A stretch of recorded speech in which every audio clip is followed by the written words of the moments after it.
We have reached the part of the podcast we're going to be talking some UFC, and who better to come on than Wade's from Wade's Bets. Wade, how you doing today, my man? How's it going, man? Glad to be back here. Always excited to do the show. I'm doing well, man. Doing well. I'm actually in your neck of the woods in Indianapolis. You are. I'm not gonna lie. I'm a little disappointed. You know, like you told me 2 Mexican places to try. The first one, the Cancun Mexican restaurant, went to put in the order on Uber Eats. It was too busy. It wouldn't accept my order. The next one, the other one, I forget the name of it. La something. Put the order in, dude. I'll tell you what. Not up to my level of Chicago Mexican food, dude. Just saying, dude. Oh, I'm sure. I understand. But you know what? To each their own, man. To each their own. So yeah, I'm not saying we have good Mexican food down here, but Chicago's probably way better. You know what? I wonder if this restaurant's still open. You know what restaurant I like in this area, and you're gonna. This is a total tangent. You know what? You're gonna laugh at it. I might like it, man. Is it? I think it's called like the Stacked Pickle. Is that what it is? You like that place? You don't like that place, dude? No, I have no issue with it. I just haven't been there very often. I've been there like twice. I don't have an issue with it. I'm in Indy once a year, and then I had a 2-year break from coming here. Like that was my place, the Stacked Pickle, dude. That was my place. We had a birthday party there once for my brother. So I don't know anything gets that place, man. They've got good food, cool place to hang out. Tall, cheap beers, and that's what gets me, dude. Tall, cheap beers.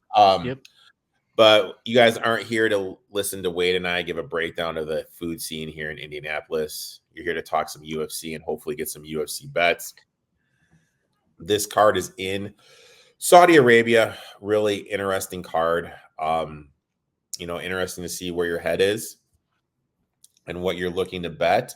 Let's start off with your first bet, my man. Where are we going? Yeah, man, the first bet, I'm just going to go with the main event. Tricky one here. I actually only laid a half unit on this for me and my members, but I think it's worth taking. I just love these type of fighters. I'm going to go with Ikram Aliskerov, money line, plus 135 against Robert Whittaker. Obviously, Robert Whittaker is the more polished fighter, more experienced fighter. He obviously can win this fight, but I just like Aliskerov. He hasn't really been able. He hasn't needed to wrestle since he's been in the UFC. He's stood on his feet and he's struck very well. He knocked out his last fighter, but I think in this one he's going to show his wrestling prowess. Whittaker was stung against Costa last time with the spinning back kick, and he weathered the storm and ended up pulling that fight out. But I think if Askarov can get him buzzed like that, he's going to put his feet on the pedal and he's going to get him down. If he can keep this thing on the ground, I know Whittaker has great takedown defense, but I just think over time Aliskerov's going to wear on him. The only thing that tricks me up is obviously he was in last week's card. They canceled his fight. They moved him to this fight. He was supposed to fight Tricoli, who's on this card. This is a big step up in competition, 2 different levels. So hopefully he's ready, but I do think this is his time. If he can get this win, this is a big time win for him, and he'll move right up to fight somebody just as good as him. So I think I'm going to lay the dog here. Probably looking for a live position on Whittaker if this thing reaches 3 rounds, because I think Whittaker might be able to weather the storm. So maybe look for a live play, but Aliskerov might be able to get this done early. So I'll take this bet. And Whittaker's got that glass chin. His chin's starting to expose a little bit. So like where your head is here, I definitely looked at this one. My next one, I am going to Rodriguez here, plus 188. Look, he's fighting Big Kev. I was listening to a podcast and someone called him Burrito Kevin. And I absolutely love that nickname. He's going to look to stand up. And this is totally going to go to what Rodriguez wants to do. Rodriguez does not want to get the fight on the ground. Kevin is going to look to stand this up, which totally plays into Rodriguez's hand.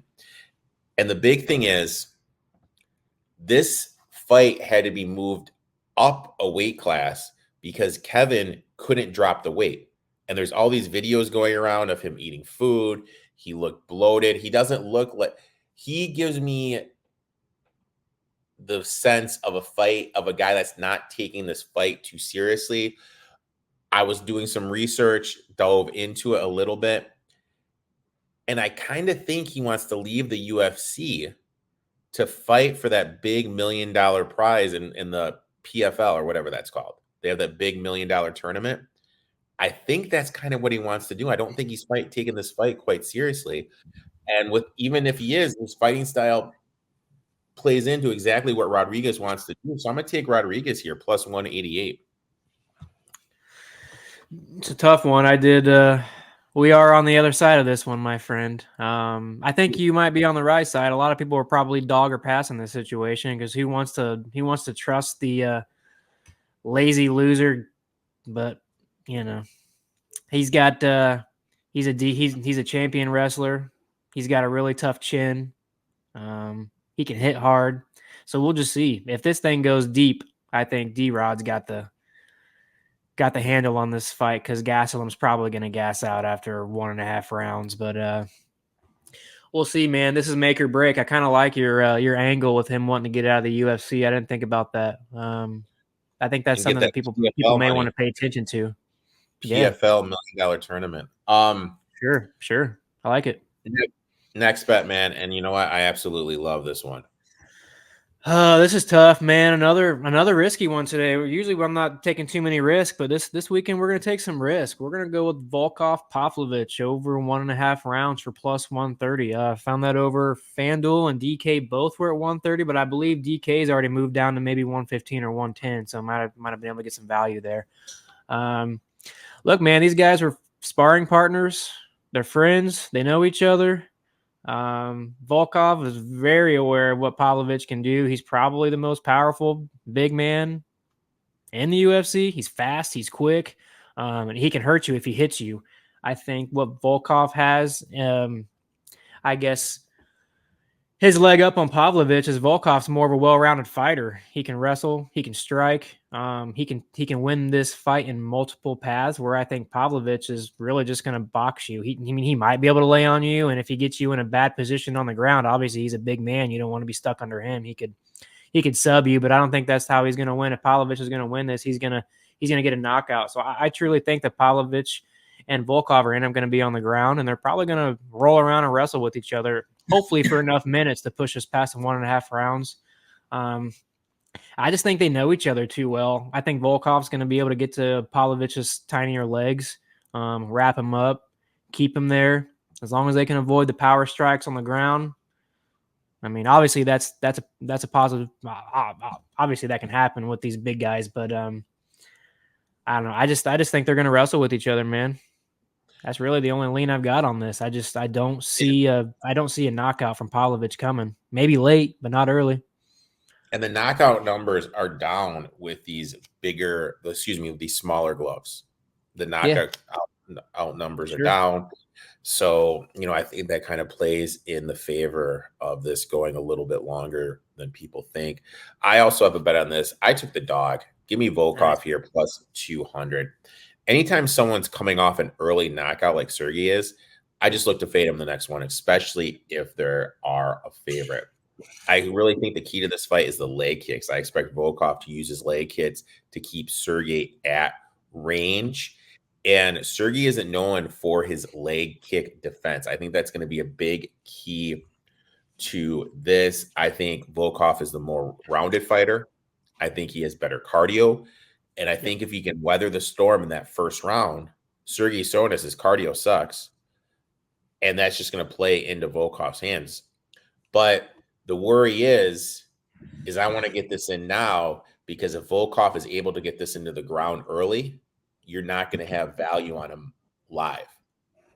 That's the worry part. I mean, if you don't think Volkov is going to get it to the ground, then you can look to take Volkov live at a better number. But if he's able to get him to the ground once in the first round, I think this number, he's going to be closer to a favorite, maybe even the favorite. So I'll take Volkov here pre-flop at plus 200. Yeah, man, his takedown accuracy, Volkov's is 63%. That's pretty good, man. So and if he gets it to the ground, that's big for both of us. So look, I'm going to do it. I'm going to take Volkov here plus the 200. I like it. Dude. Yeah, the next one's going to be these names. Yeah, the next one's going to be a little chalky. Hate to do a 2-leg at this price, but you know what? With MMA, sometimes you just got to do it because these guys are so juiced. And look at my drunk ass. Like, look, for those who don't know, I had to battle Chicago traffic to get all the way down here. And for the graphics department, my drunk ass spelled parlay wrong. So there we go. I spelled the names wrong, but I spelled parlay wrong when I first had it up. Look, I'm not even going to try to pronounce this guy's last name. I've heard it a million times. I still can't really pronounce it properly. Renat. I like Renat in this fight. He's going against Nicholas Dobby. You know, this is going to be a tough one. This might go the distance, but Renat has constant forward pressure. He's a superior wrestler who can throw bombs. I expect him to have some pretty big strikes and pretty heavy strikes. And in the end, I just expect Renat to get Dalby on the ground. I think they're going to wrestle with each other a little bit. Obviously, Dalby has a 60% takedown defense, so Renat may have to give him a couple tries here. But Renat averages 4.25 takedowns per fight, 100% takedown defense. So I'm not worried about Renat getting taken down. He's probably going to come forward, strike. He averages four strikes landed per minute compared to just absorbing 2.16. So he knows how to avoid strikes. He knows how to land heavy ones, and he can wrestle when he needs to and get guys on the ground. I think over the course of the fight, Renat's just going to do too much to Dalby, either to get this by decision or maybe just to finish inside the distance. But either way, I like Renat here. And then I paired him with Nasrat Haqparast. I really like this guy. I've liked him in every fight. I think I've bet on him every UFC fight he's been on so far, and I'm not going to get off that train just because he's faced Jared Gordon. I respect Jared Gordon. He probably won his last fight against Paddy Pimblett, but I obviously think Paddy got the UFC probably just push the judges there to give him that nod. Look, Jordan's a good wrestler, or Jared Gordon's a good wrestler, but I think Haqparast, he's a solid striker. He puts out very high volume. And he averages 6 strikes per minute. He's going to absorb some strikes, but he's got 64% strike defense. I think he's going to be able to keep distance. He's got a 78% takedown defense. So I'm not sure where Gordon's going to be able to take this fight. And I think over the course of the fight, Haqparast is going to do enough to either find a knockout or get this by decision. So I think either way, both of these fights, both of these are going to win either by decision or we'll get a stoppage at some point. But I feel fairly strongly in this parlay. Both of these guys are going to get the job done. I like that. I like that a lot. You mentioned Pabby. Is that how do you say his name? Paddy Pimblett. That guy. I think he's the most overrated guy in the whole. You know, UFC is really trying to push him, man, and I do think Jared Gordon won that fight. So it's we'll see. I think he's got a fight coming up too. I'll be honest, I don't know off the top of my head. I'm just watching my Rockies bet just go down in flames as I get another alert that the Nationals scored. My last and final bet.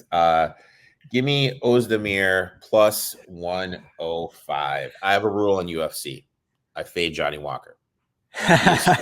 Consistent. You watch his fights, he should be winning, and then magically he somehow finds a way to lose. And that's what this is. It's a pure fade on Walker. He's one of the most inconsistent fighters in the whole UFC. He has a weak chin. Oldazer has 12 KOs in his career. I think he's going to be able to take advantage of Walker's chin. I think Walker is going to look to get this in the clinch.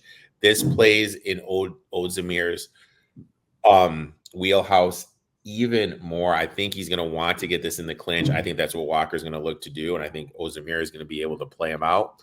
I'll take Ozdemir plus 105. I have no idea what's going on in the hotel room next to me. I have no idea, but there's some huge noises going on. I don't know if you can hear that. Okay, but there's definitely something. I have no idea if people are getting freaky at the Homewood Suites or what, man, but definitely experience over here, man. So as long as you're having a good time, as long as you're having a good time and you're not waking my old ass up, I'm absolutely fine with it. Yeah. Wade, I'd like to thank you for taking time out of your day to come on and talk a little UFC. I messed up. I thought the pay-per-view was this week. Actually, it's next week. There was a change in the main event. No more Connor. And my two questions to you are this. Will we see McGregor ever fight again in the UFC? I'm going to say no, and I hope not, because I've never been a fan. I'm ready for him to go away. He's wasted enough of our time. I don't care if he comes back. He's going to lose anyways. I know you were going to be on the Chandler side, and so was I. So, and then the second thing is this. Second question is this. Did you see Alex Pereira's quote complaining he has to drop 14 pounds in 2 weeks? I heard something about this. I didn't see it, but I heard something about it. I admit it. Like, I love Angela Hill and I love Jessica Penne. And sure. They were totally ripping on him during their podcast. And I'm not going to lie, I may slide into Jessica's DMs and if she wants to come on here and talk UFC with us one of these days, just kind of casually slide in it and see if she'll do it. My guess would be a hard no, but you never know, dude. Shoot or shoot, man. Shoot or shoot. Why not? Wade, thanks for coming on, man. I appreciate you. Why don't you tell everyone where they can find you on social media and everything? Yeah, no, you guys can just find me over on X. Do a little bit of TikTok and Instagram as well. Find me over at X at Wade's Bets. The name's Top Flight Picks there if you actually look for the name. Come join us. I offer a free 7-day trial. Links in the bio. $15 a month. Right now, we're mainly focused on baseball, but we also do UFC and golf. I write articles for at Eat Watch Bet. So you guys can go check them out, or bettersinsider.com. I do a little bit for both. So you guys can kind of catch me around there. Always giving out free plays on X. Usually right now, every day we're doing a $50 giveaway if we can sweep some of our picks. So if you guys want a chance to win $50 cash just for liking some tweets and making a comment, then come check me out. Appreciate you having me on as always, man. Hey, man, appreciate you. Hopefully, hide your children, guys. Wade and I are going to be hitting the town in Indy tomorrow night. So hide your kids. If you see us out in Indy. Drinks, man. Let's go enjoy some drinks tomorrow night. I'll tell you what, if you guys are in Indy and you see Wade and I out, I will buy you one adult beverage. I won't pick up your whole tab. If you come over and shoot the shit with Wade and I in Indy, I will pick up one drink for you. Thank you, my man. And we'll talk next week, my friend. Appreciate you.